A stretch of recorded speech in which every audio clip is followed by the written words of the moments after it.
Tayo ng sapatos. Ayun. Nabili natin to sa TikTok. Ayun. Lang, medyo sobra siguro dami ng order sila. Kasi parang sobrang lukot na to. Sobrang lukot na yung box. Ayan. Sobrang lukot. So, hindi naman tayo magaan masyado.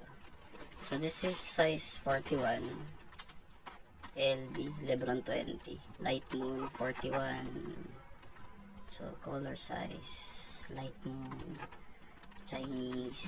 So yun, baliktad siya. So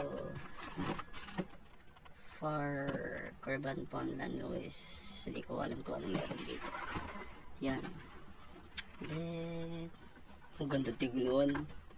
Ang ganda tignan. Ang ganda tignan. Oh, ang ganda rin, no? Ang ganda. Ganda rin.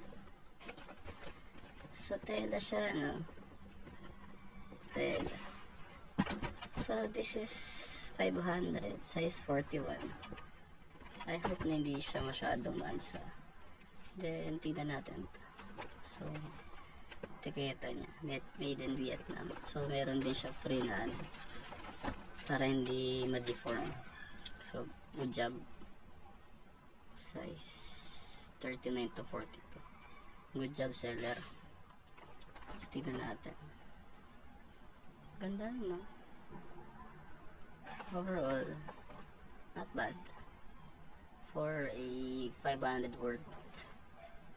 Yan. Shit, yun ang uso ngayon, no?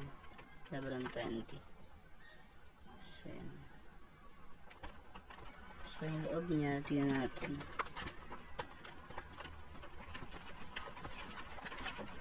Yung loob. Okay din.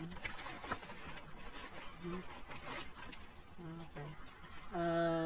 Recommendation to this is bilan nyo na lang ng insole. Kami spike test natin mamaya. Spike test.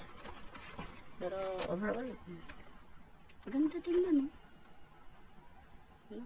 Ganda tingnan.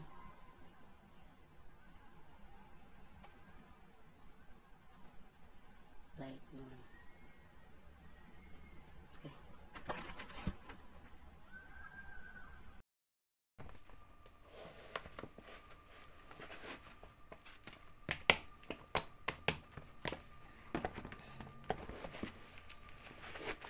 Tingnan natin. Overall comfort, I would say medyo matigas ng konti, pero okay lang. So kung everyday shoes, pangharabas lang naman or panglaro sa mga places na medyo mapupudpud yung sapatos natin original, pwede na to. Then moment of truth.